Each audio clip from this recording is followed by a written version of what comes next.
Evolutionary.org presents Evolutionary Hardcore Podcast with your co-hosts, Steve from the American Underground and Mobster from the UK Iron Den. Get ready for the most hardcore and underground info in the industry. And here we go. 10, 9, 8, 7, 6. Evolutionary.org Hardcore Podcast coming your way. Episode 179, Rafael Brandao, Brazilian bodybuilder. Very exciting. Stevesmi here, joining me from across the pond. Love that intro. Da Mobster. What's up, buddy? How you doing?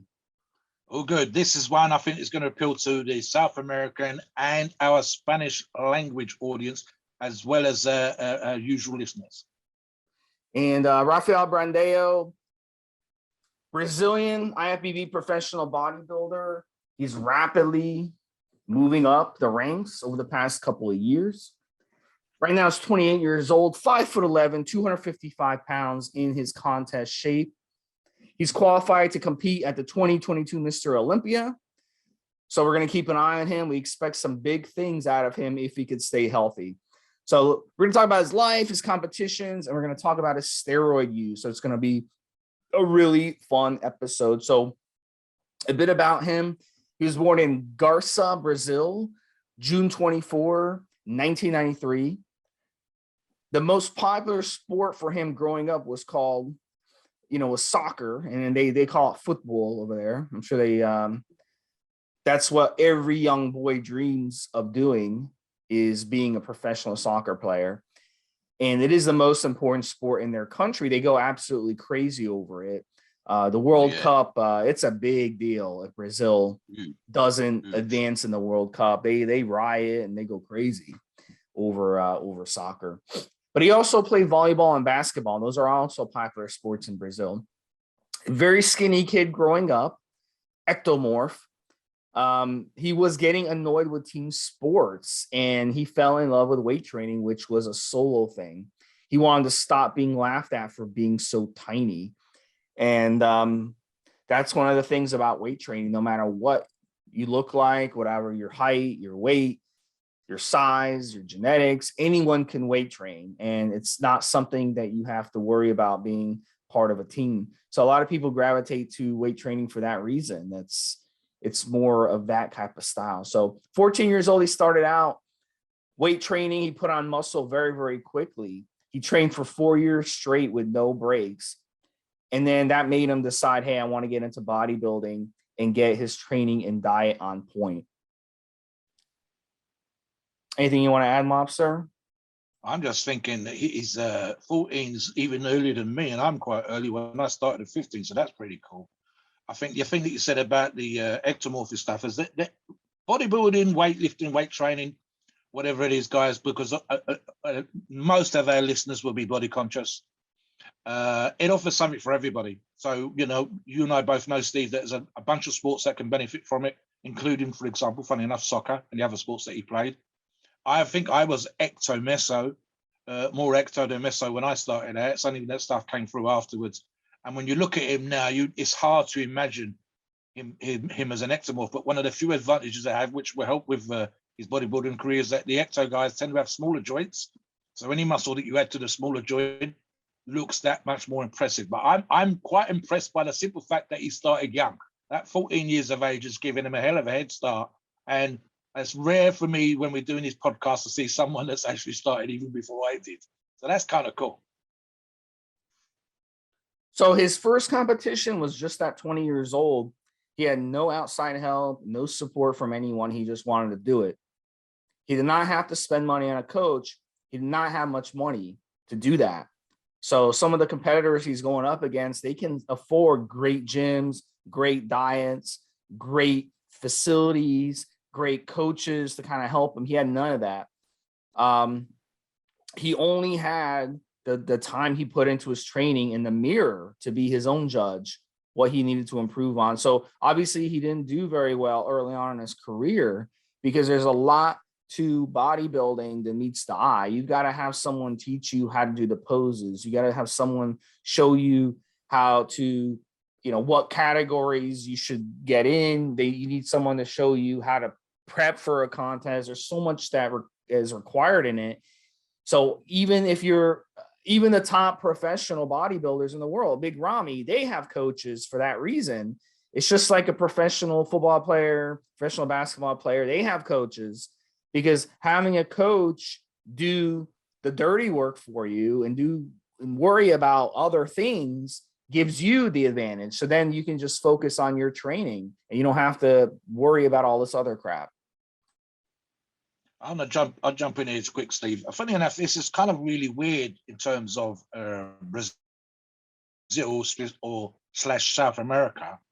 There is an enormous percentage of people that I would say are body conscious. What I mean by that is they like to keep in shape, but the very small percentage are what you and I would call serious bodybuilders or compete in anything like Rafael's condition.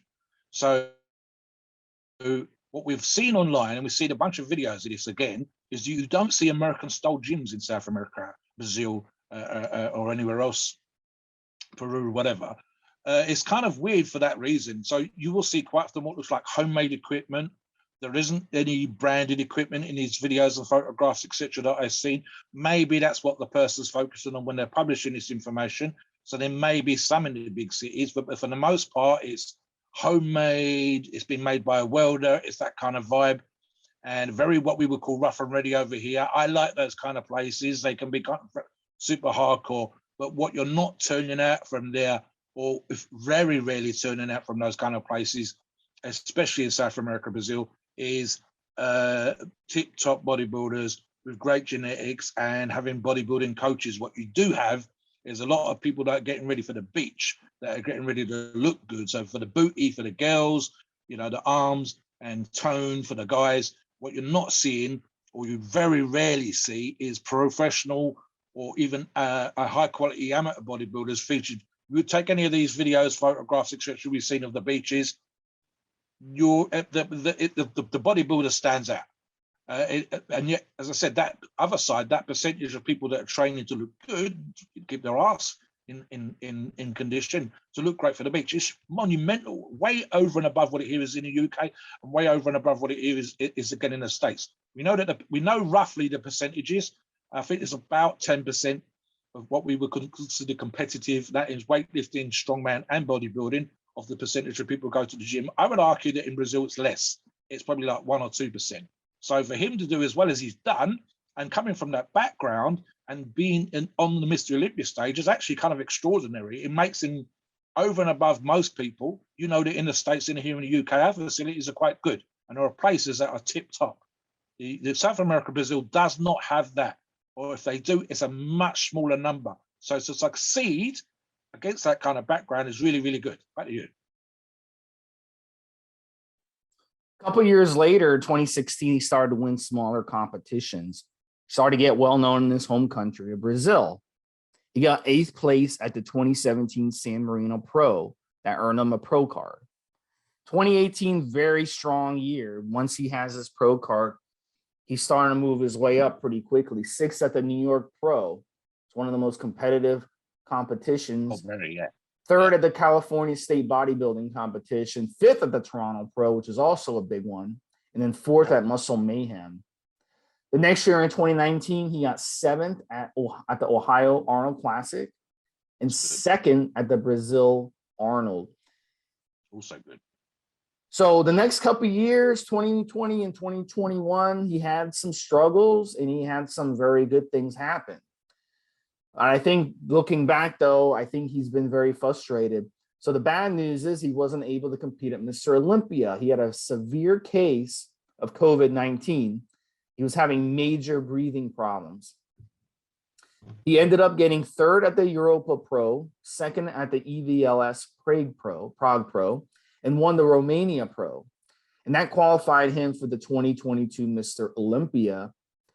And then recently, before we did this podcast, he announced he had to pull out of the 2022 Arnold Classic. But we look forward to seeing him later this year at the 2022 Mr. Olympia. So we'll see how he does. Does he get top 15? Does he get top 10? Does he get maybe top 6? We'll have to see how he does. Chime in on that, Mom. I'll jump back in here, Steve. There's a couple of things that occurred to me. You said about frustration there, and I said I agree, because what I was thinking, we've seen a few top bodybuilders, and I think we discussed this in a previous podcast. If you didn't qualify, they had to travel. And I mean, as an example, you had certain conditions where it was easier to come in from Mexico to the US than it was to come in from Canada to the US. And situations like that where guys were stuck in countries and they couldn't compete, therefore they couldn't qualify. Big Ramy being the obvious example himself, and only certain situations where strings were pulled, allowing other bodybuilders to come over and stuff like that. So arguably, it's one of those situations where sometimes a rest is great, and having that year off and not being out having to compete, you put on new muscle, you do on new tissue, you look better after the year out, and you come back. But for other guys, they're on a roll. And I'm saying from what you just said, Rafael was on a roll. And maybe for him, I agree with you saying about the frustration, was that it was one of those situations where he probably wanted to get it done, get on stage, show what he's got, and you know, progress is there. And to have to hold that back and obviously struggle with the whole breathing issues with COVID as well was probably majorly frustrating. So I'm going to agree with you at 100%. One of those situations where for him, missing out was a pain in the butt. Missing out was, you know, when sometimes with these things we talk about, I think other pundits especially, they talk about momentum. And what they mean by that is that your name's in the magazines, your name's being talked about online, you win a competition, you're top 3. Oh, that guy's good. He's going to do well at this next competition. And then when they can't go to that next competition, they can't compete for 3 months, 6 months, or a year, they lose that momentum. They drop out of the public consciousness. We don't keep mentioning their name. And I suspect this is the issue again here with Rafael, that perhaps had the momentum carried on, had he been able to compete, had his condition continued to improve as it has done till now, or certainly until just before this period, then perhaps we might have seen him place higher already, Steve. So yeah, there's a potential there for that to be an issue, and certainly for it to be frustrating. Back to you. So what do you think? How do you think he's going to do at the Mr. Olympia later this year? So really, I think a lot of people are expecting him to do well. So let's see if he has a letdown. Right. So I've watched a couple of videos, obviously as a pre-show research, and it's one of those things where the momentum thing applies even to me. I had to refresh myself. I'd heard of him, but I had to refresh my memory. Let's see what his physique looks like, etc., etc. He's up there. 100% he's up there. And you could probably put him with the Ian Valier. You could probably put him potentially with any of the top 3, top 4, top 5 that we've recently seen. It's one of those situations where his condition, if it's on point, means he's definitely in contention. I mean, the obvious example, the biggest competition that he's done well at would be even being in the top 10 at the Ohio Arnold Classic 2019, 7th place, is a great indication of exactly what kind of standard of bodybuilder we're looking at. And I think the second at the Brazil Arnold, that would have been a home run if he'd have won that. That would have been amazing. But even second, because I think you're talking about other US and high-level bodybuilders competing, regardless of the fact it's being held in Brazil, these are good indicators. And so we're back to the momentum point again. I think it's one of those things that had he done what he wanted to do, had he competed and had no issues with breathing, etc., and COVID, I think it would be more in my consciousness, and therefore we would be saying top 10, 100%, top 10 in the Olympia, top 10 at the Arnold, top 10 in any competition. Now, if he can bring it, and we know this is the condition's been an issue, I've seen photographs where I think one of the things I did was there's a video clip of him working with Chris Aceto. We're in a hotel room, other Brazilian buddies are there, and he looks on fucking point. No mucking around, no missing out. So I actually think, without double checking, that probably was the Ohio, the Arnold Classic, and his tan was on point. There was no issues with the skin, which I did notice he struggles with from time to time, especially off season in training. Yeah, he's kind of almost, in my mind, bordering on a classic physique, and that is really good. So the vacuum's there, the skin's on point, the tan's on point, and if no one else is bringing it, he's top 3 pretty much in any competition he wants to. But you have to, as you know, get the combination of all the different factors that are allowing you to win. So right now, if he does everything right, he's top 5 in any competition he wants to go in. And I'm talking about Arnold, Olympia, whatever you like.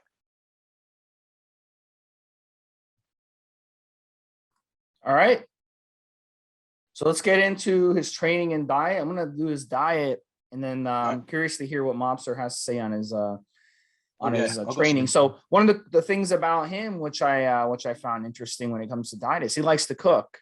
He likes to cook at home. There's a lot of pictures on his social media, which we'll get into in a second, about him cooking. Well, I'll actually mention it right now. He's very popular in Brazil. 1.1 million followers on Instagram, 400,000 on YouTube, and he's got a bunch of pictures on there training. He's got pictures of food. He's got a very large Brazilian fan base, which is all over his channels, and the commenting and complimenting him. His wife also is a fitness competitor, and she has 500,000 followers. And they're seen together enjoying the beach, dinners out, and spending time working out together. So her name is Karen Ranocchia. And if you read the article, I include her Instagram on there as well. So between the both of them, I'm curious that dynamic. I'm sure they kind of are at each other's throats a lot when it comes to this stuff. Egg whites. Oh no, yolk. Those are the types of arguments they probably have all the time, and that's something I've went through myself, dating someone who also was a fitness enthusiast. So I'll get into his diet shortly. Why don't you chime in a little bit, Mom? Very quickly, then, did you get the diet specific? But one of the things you and I have talked about in this previous podcast, and indeed on the forums, is guys learn to cook. And the fact that this is a professional bodybuilder showing himself cooking and being creative, it shows there's no excuse. If one of the top level bodybuilders in the whole world can do it, and that's how he gets to be in the condition, you should do it. Yes, there are food prep companies. If you've got that kind of disposable income, fill your boots. But if otherwise, learn to shop, learn to cook, learn to be creative. And yeah, you're right. I've had, not that I'm a bodybuilder by any stretch of the imagination, but it's interesting how people perceive.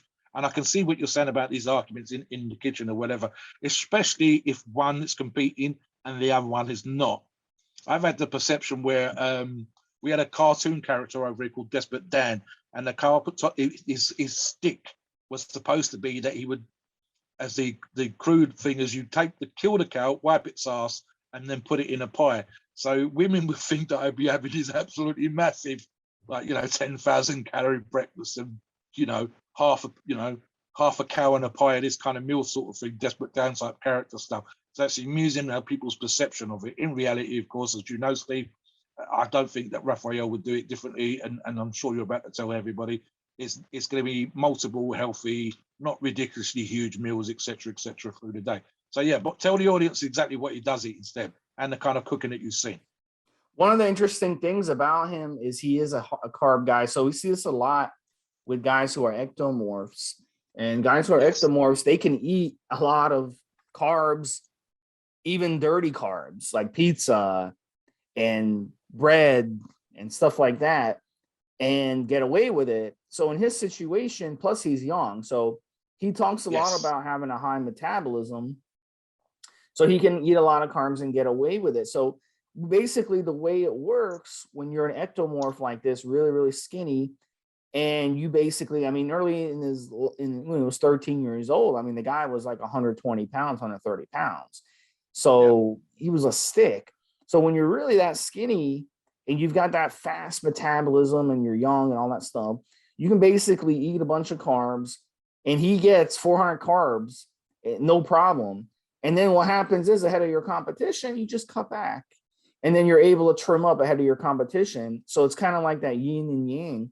You bulk up and you don't get fat, but you bulk up, put on the muscle mass, put on mass, and then you just shred up into your competition where you drop 3-4% body fat in the 2 months leading up to your competition, and boom, now you're in contest shape. So that's a huge advantage, having that body structure. So his foods: rice, eggs, berries, oatmeal, turkey, and fish. These are the ones he likes. Notice there's no red meat in there. He's not a red meat person. Notice there's fruit in there. So he does consume fruit. We see this a lot where people think, oh, bodybuilders shouldn't have fruit, it has sugar. No. He's getting his fruit. So this diet is pretty clean. And but he does gain in a lot of carbs when he is bulking. But he believes in balancing out his diet, and he also believes in cooking. And that's one of the things he does when he cooks. And I understand this because I like to cook. Is it's a nice way just to relax. You know, it's an art. It's like an artist drawing something. It's the same thing when you're cooking. It's an art. Cooking is definitely an art. So, Mobster, yeah, chime in on that, and then give us this training. Everything you said about the ectomorph, I'm going to apply that to myself. Very much back in the day, I've been, as an example, I've had a couple of fry-ups, the English fry-up, the bacon, the sausage, the egg, etc. recently, the first time, God knows how long, probably because things are opening up or whatever else over here. And I used to have one of those every single morning when I was working at a factory job, very much manual laboring. And as I said, I think it was ecto-meso. So if I was doing a physical job, I could have literally what would probably amount to 1,000 calories per meal. So, you know, that would be eggs, bacon, sausage, beans, tomatoes, whatever, all the fried stuff, all grilled stuff, whatever. And I would have that all the time. I would drinking pints of milk and eating bananas with that thing just to get the calories in. Now, obviously, what happens as you get older, your metabolism slows down. So when Steve says quite correctly, he's still a young guy, that also applies. So, and then of course, being in the gym and doing some of the stuff, which I'll get into in the training, it will mean that he's burning those calories. So here's the thing, guys, you can, ecto especially, you will burn these carbs off, but you can consume high amount of carbs. I would say that I'm probably a carb guy, the way that Steve said, and it fits right in with everything he said earlier on. But I am a fan of red meat. I would prefer that over chicken. But then I'm not a professional bodybuilder. I'm not trying to be ripped and in shape or whatever else on stage. Otherwise, this diet is super fucking healthy, fairly straightforward. And if you can get as creative as Steve says, and if you can learn to cook and turn it almost into an art form, which it doesn't have to be, but it's fun. Us men seem to do it more than women for some particular reason. Maybe it's our little bit of obsessive natures. We're more likely to have hobbies and collections and stuff like that. So the ability to cook becomes something that we get proud of. And of course, it does mean that the food isn't bland. It makes it interesting. It makes it tasty. So, you know, I've described on previous podcasts about getting your chicken breast and spicing those baked bitches up and putting herbs on things and all that kind of stuff. So that's straightforward. It's not complicated, and it doesn't have to be an art form. But if you can get into it, then you get into the visual, you get into the... Steve and I both know about this, being slightly older than some of our audience. Food is as much about what it looks like and what it smells like before you eat it. So if you can make it visually appealing, if it smells, it starts to stimulate the palate. And then when you're eating, so all of those things, if you're creative, if you're a cook, if you're a decent chef, as it appears Rafael is, then it's just you're gonna enjoy eating. And again, if you're a bodybuilder or a strength athlete or whatever else, sometimes food can be tedious. It becomes, you're dieting and you want sweets, you want carbs, but you can't have it.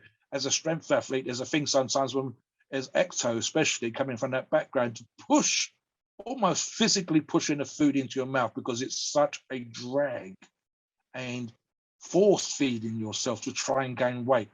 And especially when you're doing training to a certain degree that your appetite starts to drop off. And we see this with certain steroids as well. The more creative, the more tasty, the more visually appealing, the more it appeals to your sense of smell, the more likely, or should I say, the less likely it's going to be a tedious, hard work kind of situation. And again, if you can afford it, guys, you've got meal prep companies, but yeah, you will save bucks and learn to cook. Learn to be creative. And that includes you guys that are in college, that includes you guys that are out working. You've got no excuse. You can food prep ahead of time and take this stuff with you in a cool box. You can eat it cold. You can put hot sauces on it. Some building sites, some of you construction worker guys will have a cabin on site with a microwave in. Just stick your tub in there, peel that lid off the corner, zap it, and enjoy it. So yeah, learn to cook, guys. It's a skill that's seriously lacking in some of our younger listeners. You've got no excuse. Get on YouTube. There's a million videos about cooking up chicken breast and rice and making things interesting. Back to you, Steve. Yeah, I'm going to send it right back to you, buddy. Talk about his training. Yep. Yeah. So I pre-show research, guys. I decided, because yesterday was my leg day, that I would watch Rafael's leg workout. and he went to one of the franchise Metroflex. I don't know which one. Lots of black walls, big red lettering, etc., etc., etc. The motherfucker is strong, Steve. Strong. How about on a 35-degree leg press, up there with Ronnie Coleman, 1,000 kilograms. Now, everybody's chatting away in Spanish, and I'm going to get to that in a second. But they're Portuguese. Portuguese. So one of the things I say, Portuguese is, of course, is a Spanish dialect. So what I say thing is the percentage of audience from South America, parts of Europe, etc. I know RX Muscle, for example, have done some Spanish language, and I believe MD, one of the writers over there, he can speak. I think his wife is Spanish, or Spanish speaking. It is a massive, massive, massive audience. So although the Portuguese and the Spanish living next door to each other probably argue about it, for the rest of the world, it's a variation on Spanish, and the percentage of the world population that speaks Spanish or some version of Spanish is monumental. It's precisely why Steve said about the 500,000 and then up to 1 million views that he's had on some of his YouTube videos. 500,000 is the average, Steve. And that's pretty damn good for a guy who's not quite there yet, but will be any day now. And as I go back to the actual training, seriously strong. It was a 4-hour leg workout at this Metroflex gym. It was 1,000 kilo. That's 2,200 pound leg presses. In fact, it's slightly over 2,200 pound. He did a power squat type thing, like the kind of stuff that I'm looking for, one of the ones I want from my home gym. He did some leg extension, leg curl, and every the stack machines he was using the stack. There's multiple sets. It's only funny enough, Steve, he's not a high rep kind of guy. So, for example, myself, again, use myself as a reference always. Right now I'm doing, yesterday was 650 kilo leg press. The idea we did working up to 8 reps, and that's exactly the sort of sets and reps that he was doing. But he was doing multiples. I think they kind of got 800, 900 kilos on there, then 1,000 kilos, or 2,200 pounds. An American ton's 2,000 pounds. And he was banging the reps out on that with no knee reps on, Steve. Just some sort of spandex things going on, some long socks or whatever else. I don't think I even saw a belt on some of the other stuff. He wasn't in the video that I saw doing a lot of free weights, so there wasn't any barbell squats or whatever else. But it might be one of those things where he's done all that work in the back in the day, especially if he's training in kind of Brazilian gyms that I mentioned earlier. And it may be, well, it gets to that point where I'm just looking to develop and shape and look for quality, and I don't want to risk injury. But otherwise, I would say he's there proper. 1,000 kilos, in spite of the videos on YouTube and stuff that we've seen out there, 2,200 pounds is rare. I believe Eddie Hall's done it and he passed out. We know that Ronnie Coleman's done 2,200 plus, I think 2,265 pounds. So genuine reps leg press, even on a 35-degree machine, with that kind of weight is tiny.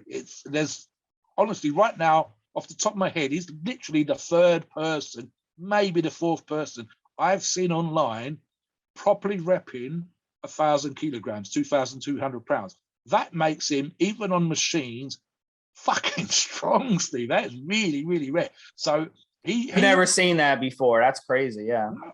Yeah. So I said, no, I can literally Ronnie Coleman on a 35-degree machine. I know the brand, I know the model. They extended the horns, and it's the classic leg video where he's squatting this amount of 6 plates front squats, 8 plate back squats, and then goes and sits on the leg press and loads that baby up and bangs the rep out. That's Ronnie Coleman's number the first person.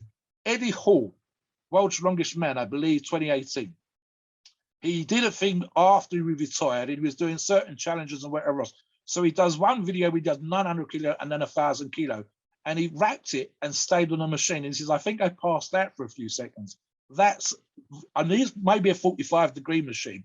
And again, Rafael, for reps, we did a German bodybuilder, you and I, on one of our previous podcasts, and I think he does 900 kilos. So literally, Rafael may well be 3rd/4th bodybuilder, weightlifter, strength athlete that I've seen doing 1,000 kilos. And he reps it. It looks like he could have done more reps. So, I think he does 8 reps. He looks like he could have done 10, 11, 12.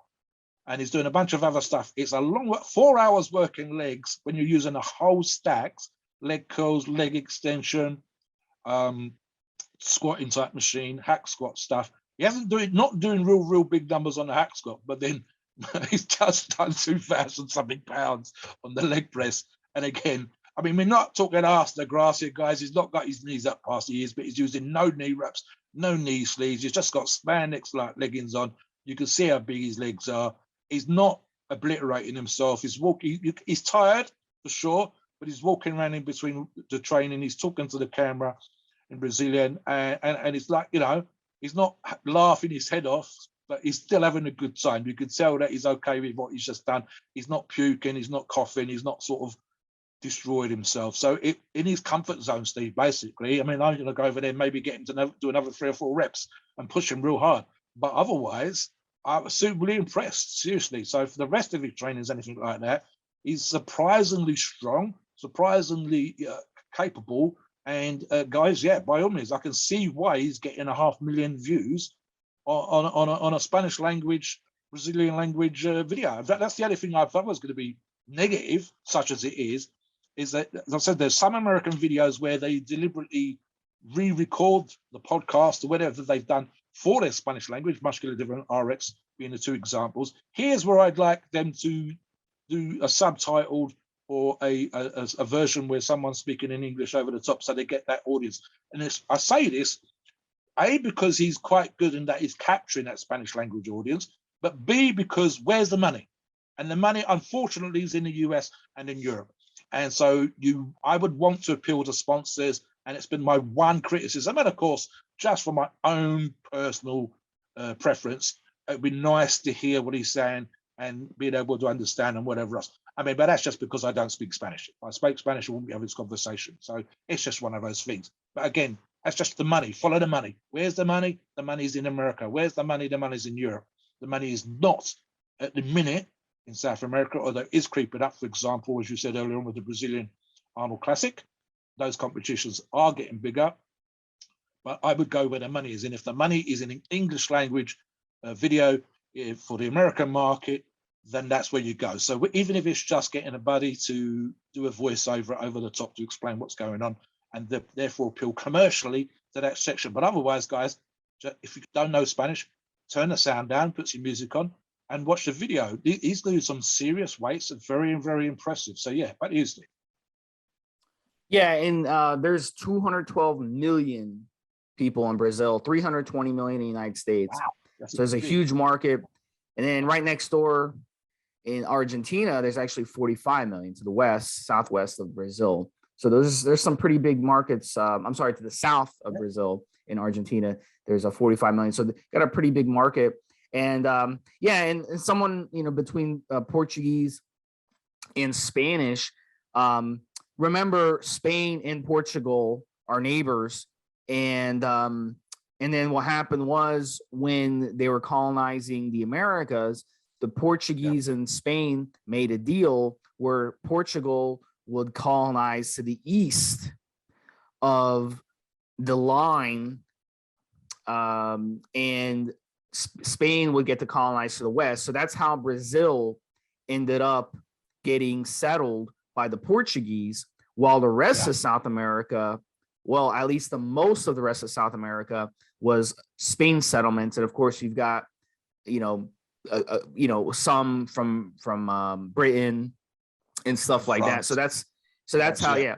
And in that time period, Steve, the main four was Britain, France, Spain, and Portugal. Which was saying we were all out trying to create empires. The British ended up being the biggest, and I believe potentially, arguably, the biggest ever.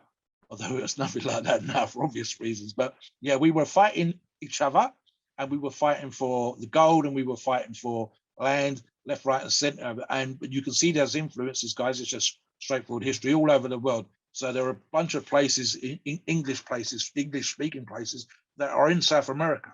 And I'm thinking of the Falklands, arguably, because they're just off the tip of Argentina, I believe. So you got Guyana. I just want to clarify. You have Guyana, you have French Guiana, and you have Suriname. So those are the only ones that don't either speak Spanish or Portuguese, because they were settled, like you said, Mobster, by by other countries. So that's why you see Brazil, they speak Portuguese, but the rest of South America mostly speaks Spanish, and that's why because of that deal that was struck between Spain and Portugal during the colonization. Something Steve and I have talked about before. We've talked about, for example, this is just a commercial tip again, guys. We talked about the Asian market, specifically China and India, have been absolutely monstrous. I mean, they're both well over 1 billion people. India's like 1.1, 1.2, and it may even be 1.4, as high as that, Steve. And I believe the Chinese is something stupid like 1.4 to 1.6 billion people. We said those markets are huge. Again, the Spanish and Portuguese markets are massive again. So Steve's just quoted the number 200 million plus, 40-something million next door, and so on and so forth. The only thing, and I mentioned this already, is that for whatever reason, the percentage of that market, which is bodybuilding, is actually kind of small compared to America, Europe, and the UK. But it is growing. You don't bring a higher level competition like the Brazilian Arnold Classic to Brazil and spend the money that these guys would have spent to put on those competitions if you didn't think you were going to make an impact, if you didn't think it was going to get commercial return. Unless you're, a really charitable millionaire, it's unlikely. It's going to cost you, let's be honest, Steve, those big, just an Arnold Classic with the prize, the promotion and everything, you're probably looking at no change whatsoever, even for a relatively small prize. So let's say, for argument's sake, $50,000. The whole thing together is going to cost you $1 million. Certainly $500,000, $750,000. So to put that kind of thing on, you're going to want a return for your promotion and so on. So there must be a market there, but it's not the same as it is in the US. We know in the US with 300 million plus people, it's roughly 10%, so 30 million-ish, give or take. That number's probably actually slightly higher now, go to gyms. And again, about 3 million of that would put themselves into the category of bodybuilders. So that's 1%. I would argue in South America it's smaller, whereas the fitness figure market, male and female, and the body conscious market, male and female, is much, much higher. So it's one of those things where I would probably, something like Rafael, I would take him, I would use him if in a commercial thing, but I would, my market, the people I was actually wanted to sell to would be the body conscious. That is changing. They're becoming more westernized. The bodybuilding thing is starting to increase, and therefore the market, potentially the market, I mean, just the total number of people that live in all places in South America, whether it's Portuguese speaking or Spanish speaking, it's probably going to be something like bigger than Europe. It's going to be somewhere between 400 and 600 million. That's without me looking that stuff up, if not more. That's all the countries combined, Peru, everywhere else in those particular places. But an obvious example, Steve, if you live in a mountainous country, you don't have a lot of bodybuilders. Because you're going to be bodybuilding. You have skiers. Yeah, exactly. Climbers and skiers. Yeah. You're 1,000 meters up. You live in 1,000 meters up, and if you're working in one of these 16,000 feet above sea level mines, you're not bodybuilding. You're not weight training. So it's all, if you live out in the Andes, if you live in one of these jungles, there's not a lot of weightlifting going on. This stuff is around a city. So those places like Brazil, Argentina, etc., that have got beach cultures. The fitness figure, the body conscious stuff is there. But again, guys, it is still overall a massive market. So, for example, if you sell supplements, and especially for the body conscious, for those fat burners and those kind of products, you've got a massive, massive market out there. But the bodybuilding thing is increasing, but relative to the US, UK, Europe, it's small. The same thing applies, as I said already, to the disposable income in China amongst those people that are working in certain industries, and certainly Asia, and I mean India specifically, but India, Pakistan as well, because for example, educated class in India is huge, something stupid crazy like 800 million have had further education. Their income won't be on par with the UK or America, but relative to the national income, it's quite high, which means they have more disposable income. And we are seeing, Steve, I've had companies contact me offering weightlifting belts from India.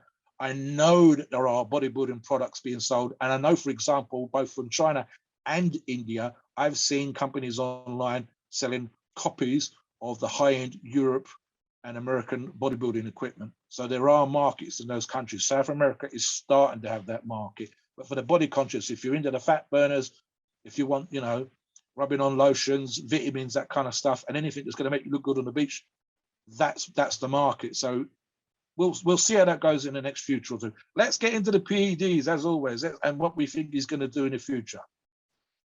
Yep. So PED use, from what I've understand, Mobster, is that they're not legal in Brazil, but they are readily available via the black market. and they're pretty inexpensive. So for him, you know, he's going to be able to access them no problem.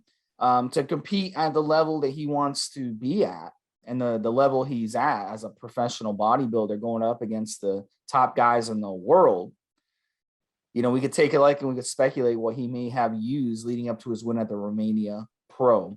So HGH and insulin, 18 IUs of HGH per day, 10 IUs of insulin per day. It's a pretty standard stack for a bodybuilder of that level to be able to have that much mass on your frame and be at that low of a body fat. You know, you've got to do something that's pretty incredible. And those two work. Yep, they work perfectly together. And as you said, yeah, with the carbs and stuff, works perfectly. Yes. Another one is Trenbolone, 1,200 milligrams of Trenbolone acetate per week in total. The acetate is a good one to use because it has a shorter ester, so it's going to be in and out of your body quicker. So you can kind of play around with it and kind of increase the dose, lower the dose versus the enanthate, which would be in a system longer and take longer to move. So he can kind of play around with those dosages. So 1,200 is a pretty aggressive dose. He might drop it down to 500, 600 right a few days ahead of the competition or a week ahead of the competition to kind of ease up a little bit on any type of inflammation that's in the body or anything like that. And then the Equipoise, 1,000 milligrams a week. Now, why Equipoise? It's a good, clean steroid. It's something you can throw in there. It's going to help you build a lot of good, clean, lean mass. It's not going to be dirty weight. So we're seeing Equipoise as kind of something that's thrown in there in these cycles with these professional bodybuilders. We saw it with Peterson and his autopsy episode that we did. He passed away, and one of the things he was using was Equipoise. So we know these guys are all over Equipoise. It's not an expensive steroid like Primobolan is, but I consider it a very mild but very good, solid steroid to add in there, 1,000 milligrams a week. What else you got on this one, Mobster? I'll jump in. I'll do the steroids in a second. One of the things that occurs to me is, I believe places like Brazil, sometimes where accessibility to steroids is good in the way that you described, but it quite often is smaller doses than we're used to. However, I made a note here saying access as a pro. One of the things that happens when you get your name made is that you have greater access. It's just the nature of the beast. So literally, for example, let's say for argument's sake, Steve, companies will go out of their way to offer you products, high quality products, and be happy to support you. And one of the things that used to happen in bodybuilding is that doctors that were fans of bodybuilding, whether they were the gay doctors or straight doctors, if they were fans, one of the things that used to happen, and it was from both sides there, was they would say, I can help you with this, I can get pharmaceutical products, and they would prescribe them for you because they were friendly, because they support your bodybuilding. It meant that you got greater access. So for example, I could see it not being completely out of the realm that I've described with the lower dosage products that are available in the black market in South America, and specifically Brazil. But once your name is made, your access to products improves, trust me. In regards to legality, I've made another comment here, Steve. What also happens, and we know this, and I'm not going to mention any names, but we know of a particular very famous bodybuilder who was a policeman, as an example. The same thing applies to America, South America, and generally, you'll notice in the US as well. If you're a high name athlete, say for example, in your city or your town, you tend to get away with things. And what I mean by that is, if everybody thinks you're amazing, let's say that you play high class basketball, high level basketball, league Division 1 or whatever else, but occasionally you get into a fight at a bar. In reality, the amount of times that you'll get arrested and charged will be relatively small, say, compared to someone who's not as well known or admired for their sporting ability. So for what I mean by that, guys, is, as Steve's quite correct in saying, we think the legality in the States, in Brazil, is that they are not legal, but they're not overly bothered by people who use steroids. It's much like here in the UK. And the bigger the name you become, the greater the access, and the less likely, unless you fall out of favor, that you having and using that product is an issue. And I think, again, because he'll be representing his country, he'll be doing incredibly well. And again, I'm not saying this is necessarily 100% true about Rafael. I said it's a general example of how I think that kind of situation would go. Regards to one of the things I want to jump in again that you just mentioned, Steve, before I do with the rest, equipoise. I say this all the time on the forum, guys. Do not think when you're 16, 17, 18, 20% body fat that a drug like EQ is going to make you 10%. You got to put the work in. And again, if the genetically blessed bodybuilders put the work in and they do cardio and they diet and then they use EQ and they've got the best genetics in the world, then they get lean. Do not think it's a fat burner. You need to have something going on. In regards to the next two drugs, and the second one especially, 600 milligrams a week of cespropionate. Remind me, Steve, propionate's quite a short acting drug, isn't it? A short ester. Yeah, absolutely. After. Yeah, it's Right, in so, and out yes. quick within a week and a half. Yeah, in and out. Yeah. Great for competition purposes, and obviously this is the reason why guys use short esters, short half-life esters for competitions, for the bunch of reasons. One is if you've not got any knowledge of how your body's going to respond to it, you're going to find out very quickly how it responds, how it goes, whatever else. Secondly, it's as per usual, and that's what we just said again. It's a drug that you can use for competition. You can take it out ahead of time. You know exactly how long it's going to be in your system, how you're going to feel it, how your body's going to respond to it. And so therefore, if you hold water, I'll stop it this much ahead of time, lose that water, be in shape, and so on. The one I'm mentioning again in terms of competition specifically, and the same comment I made about EQ, is 1,000 milligrams a week of masteron propionate. Again, short acting, but masteron is one of those things that we call a hardener. But guys, you still got to do the work. You still got to be in condition. You still got to be carb manipulating. You can't, if you think you can, how many times, Steve, have we seen on the guys on the forums come along talking about a masteron or a similar product, but they're 20% body fat? You're not going to drop loads of body fat just because you're taking masteron. And if the genetically blessed bodybuilders that I've described already have to do the work, then you have to do the work. But how often, we don't see it often enough where I'm smashing the cardio and really putting in the work on the diet, the fat's falling off, and I'm adding masteron. That makes way more sense. He's a competitive bodybuilder. He's one of the best in the world. He's going to be blessed. He's going to be putting the work in, and that's why a drug like masteron here is going to work for him, especially as a hardener and getting him ready for competition. And trust me, Steve, even on the leg training video, you're seeing muscles popping in the chest and the forearms and the shoulders through the clothing. You can see the muscle of the quads popping out through the spandex on the trousers that he's wearing, the spandex leggings that he's wearing. So it looks hard, it looks gnarly, it has that kind of appearance, but there's not a lot of body fat going on. And trust me, again, 1,000 kilo leg presses when you're not a lot of body fat is uncomfortable.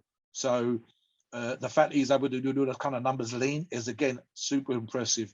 And the last drug, which we're talking about here for the same reasons as the EQ and the masteron, again, 200 milligrams a day of Winstrol. That might be relatively high if you're not competing, especially in conjunction with all the other numbers that we've mentioned. But it's, again, something you can use for competition if your diet is on point, if your cardio is on point, if you're coming down and you're starting to get this condition, these things will polish. It's a bit like taking a diamond and chipping away the rough stuff and bringing out the quality underneath. And again, as I said earlier on, Steve, and I believe it was the Arnold Classic with Chris Aceto in the hotel room there is a polished diamond underneath whatever Rafael's carrying in the off season. He has a very nice, borderline classic type physique. And at 255 pounds at his height, with these drugs, this combination, and again, as I mentioned, interrupting Steve earlier on, with the HGH and the insulin, with the carbs that we're talking about, with him being what we think is carb sensitive because of his ectomorphic background. I think, Steve, sometimes we guess. I think this is as close to accurate as we can get with Rafael because of everything that we know about him, because of his genetics, because of how his appearance, because of what he's able to bring. So this is probably very, very, very close to what he's doing. And maybe we don't discuss it a great deal, but one of the few drugs not mentioned on there, probably running in those last few days before competition would be some kind of diuretic just to get rid of that last bit of water. But trust me, guys, if he's doing a lean and gnarly looking physique and pushing out 1,000-kilo leg presses, then we know he's a great responder. We know, I mean, again, guys, 1,000 kilos, with the 2 exceptions I mentioned earlier on, Ronnie Coleman, literally, I think it was 10 days before Mr. Olympia, and a much bigger, much less leaner, far more bulked Eddie Hall doing 1,000 kilos. And then Rafael, in a similar condition to Ronnie, he looks 2, 3, 4 weeks out from a competition. There's all kinds of stuff going on. You can see kind of lumps and bumps sticking through on top of each individual muscle, not quite striated through the spandex, but certainly very, very lean. So as we're doing those kind of numbers, bodes extremely well for just how well he's going to do and how will he respond. I think this is as close a cycle to being on point as we can possibly get, Steve, because of his physique, because of how he's respond, because of what we've seen in training and everything else. This is probably, you might up or down 100 milligrams of some of these drugs, guys, and it's probably about as right as it's likely to be. Normally we guess, but this is really, really close to accurate, I think. Yeah, definitely. And you know, with these types of things, guys, it's definitely everybody at this level. They're you know, it's drug warfare, it's steroid warfare, and there's going to be a lot of competition this year at the 22 and 2 Mr. Olympia. He's got a lot of guys. He's the only Brazilian that's qualified for Mr. Olympia. There's none that are in the point standings. You've got one guy from Paraguay, Eduardo Rodriguez, who's even in there. So as Mobster alluded to earlier, bodybuilding in South America is not something that's popular. And if he can somehow, you know, win the Mr. Olympia in the next few years, he will blow up. Oh, explode. It will explode. Okay. We're talking 300 million people that he will cause the bodybuilding to explode in those countries, just like Big Ramy is making it explode in the Middle East. It's going to explode there. But if he doesn't, if he falls flat, like he has the last couple of years with him pulling out of the Arnold, which is a huge disappointment to his fans, he's really got to go in there and he's got to do well and move his way up. Is he going to win the Mr. Olympia in 2022? Probably not. Not going to happen. There's too many good people in there. You've got Nick Walker, you got Brandon Curry, you got Hadi Chupon, you got Hunter Labrada. You know, you got these guys that are in there, and then you got Big Ramy, obviously. I mean, if he can somehow crack top 6, top 7, then he's got potential over the next few years to win Mr. Olympia, and that'll be an awesome story, definitely, to have. So finish all your final thoughts, Mobster, and take us in a disclaimer. I'm just going to finish off from what you just said, Steve. If he gets in that top 10 and certainly 6th or 7th place, which he arguably can do, then the impact in Brazil will be massive, guys. I mean, it's literally going to be one of those things. If he doesn't, he might make the local paper where he lives. If he does, now he's on TV. And look at how crazy it was for Ramy in Egypt the first time he won the Mr. Olympia, Steve, with the bus and the guys shouting, and then the airport was absolutely crazy. And how many interviews he done with the Egyptian media? I think it was 20-something interviews with the news and the newspapers in the first 24, 48 hours. He went to some crazy parties. It went absolutely crazy. And that's Ramy in Egypt, where, again, it's not a massive sport. But as we've just inferred, lo and behold, bodybuilding suddenly become incredibly popular. People started to describe themselves not as someone who went to the gym, but as a bodybuilder because of Ramy. The same thing will apply here. Rafael will be on national news. They will be mentioning his name on there'll be like a headline, even if it's only for a day, it's a headline. And what sometimes happens in South America, Steve, and I think again specifically Brazil, of course, is that someone with the kind of money that we've talked about before, in other words, a multi-millionaire will say, Rafael, you've done an amazing thing for Brazil. You've put our name up. I've been a fan of bodybuilding for a while. There was always been that kind of thing around the sport when Arnold was competing, etc., etc. But again, it was never as big as it arguably could have been. If Rafael brings that, trust me, guys, the explosion. If you are any way involved in bodybuilding, weight training, equipment manufacturing, supplements, whatever in Brazil, and especially South America, whether it's Portuguese speaking or Spanish speaking, hold your purse, get ready, because if he places as well as we think he's going to place, the impact on that market is going to be huge. He will become famous, even if it's only for 5 minutes, and you can ride that wave in and make some serious money. The sponsorship deals that he'll get in that country and South America will be massive, and the support that he'll get from friendly millionaires or whatever else. As an example, Steve, I just finished reading a fictional book based in Italy about a quarterback, American quarterback, goes over there, and as an example, they've got local millionaires. This is actually based on a true story or the reality, where local millionaires there support the team and they pay for the kit, they pay for the pitch, they pay for the traffic. Some of the guys are getting paid decent salaries and so on and so forth. South America is exactly the same, where, you know, I think I've seen Olympic athletes given cars because they represented their country, and millionaires have given them Mercedes, millionaires have given them have another house. That's how crazy that kind of stuff gets. You're not, even Dorian Yates at his best wasn't being given houses and cars by British millionaires. But trust me, it can, and it has happened to Olympic level athletes and soccer players in South America and in Brazil and in Argentina. So if he does as well as we think he's going to do, Steve, is going to be absolutely crazy. Right, I will hint at the upcomings. We've got some film stars coming, guys. The physique changes that some film stars have made, some big names, and the transformations that they do in order to get in shape for the films, the reasons why, how they've got into shape, and so we're going to address those things. So that's what you've got to look forward to.